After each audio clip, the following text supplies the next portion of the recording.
Vous n'êtes pas sans savoir que pour le Manga Badass Hippo Challenge, je me suis mis dans la peau d'un challenger afin de savoir si le délai d'un mois était pertinent pour les prochains challengers. Honnêtement, je pense qu'on est large puisqu'en 4 jours, nuit comprise, c'était plié de mon côté.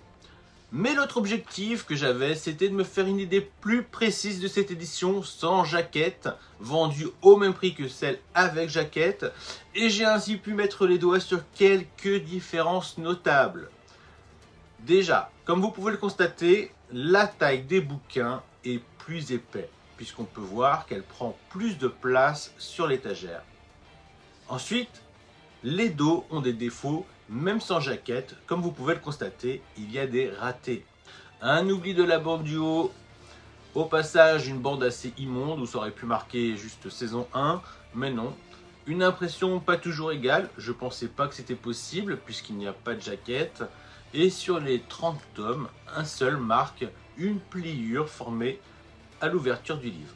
Voilà pour l'aspect extérieur. Occupons-nous de l'intérieur. Petit détail que j'étais loin d'imaginer, c'est qu'il y a des différences avec le papier, qui doit ostensiblement être plus épais vu que les mangas prennent plus de place, mais il y a aussi des différences avec l'impression.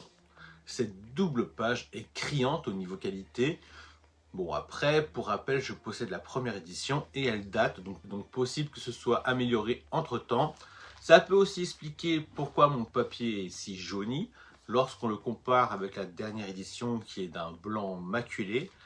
Mais ça ne s'arrête pas là, on peut voir que la première édition a de nombreuses pages qui sont rognées par rapport à cette dernière sans jaquette.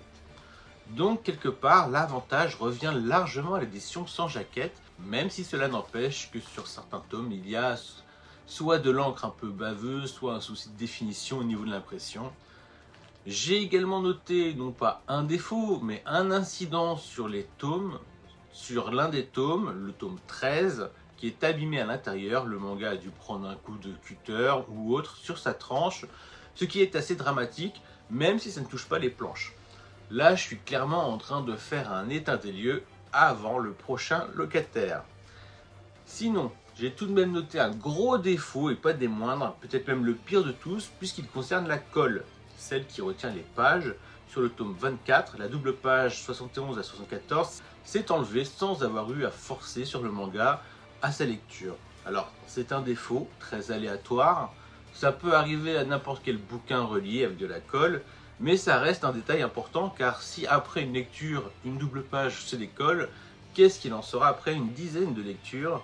Eh bien, c'est ce qu'on verra à l'avenir. Après, je rassure le prochain acquéreur du lot, je ferai changer les tomes qui ont des feuilles qui se baladent là-dessus, faut pas déconner. Voilà, je ne vais pas vous en dire plus. En ce qui concerne le récit, les plus, les moins, tout ça, l'intérêt de continuer et de s'investir dans cette série ou pas, je vais laisser faire les collègues pour ça. De mon côté, ça m'a permis d'annoter quelques petits détails assez spécifiques sur l'œuvre dans sa globalité qui me seront certainement très utiles à l'avenir pour un podcast ou un live en devenir, en tout cas pour ma connaissance personnelle. Comme promis, je note un petit message sur le tome 1 et sur le dernier tome. Il ne me reste plus qu'à empaqueter cette saison 1 pour son nouvel acquéreur. Il ne pourra hélas commencer le challenge qu'à partir du mois de juillet, mais si tout se passe bien, par la suite, on prendra, je l'espère, tous plaisir à voir régulièrement voyager solo de ville en ville et pourquoi pas de pays en pays.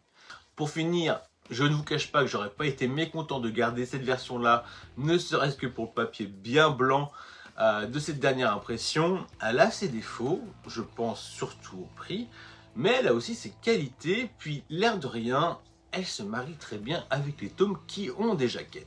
Dernière petite information, si vous vous êtes enquillé tout l'animé avec la saison 3 et les 2 OAV et que vous souhaitez lire le manga, il vous suffit de reprendre au tome